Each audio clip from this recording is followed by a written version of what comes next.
নিজের দলকে বিক্রি করে দিয়ে, যারা মার্কা বিলুপ্ত করে দিয়ে একটা সিটের জন্য, দুইটা সিটের জন্য যারা নিজের দলকে বিক্রি করে দিচ্ছেন, তারা আপনাদের নিজেদের দলের প্রতি আপনারা অন্যায় করেছেন। আমরা 2-4টা সিটের জন্য কারো সাথে জোট করব না, এটা বিএনপি কবে ক্ষমতায় যাবে, বিএনপির সাথে জোট করে আসন নিয়ে এমপি হব, মন্ত্রী হব, এই ভরসায় আমরা রাজপথে নাই।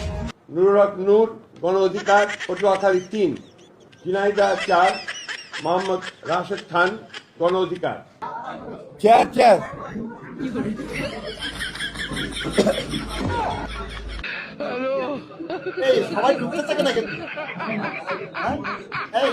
আপনারা একটু নিচে বসেন।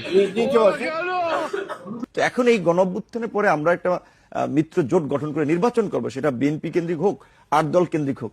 তারা যদি বিবেচনা করে যে এরকমের 2-4 সিট দিয়ে, তো 2-4 সিটে তো এই খুদকুড়া টোকানের জন্য আমরা কারোর সাথে জোটে যাব না।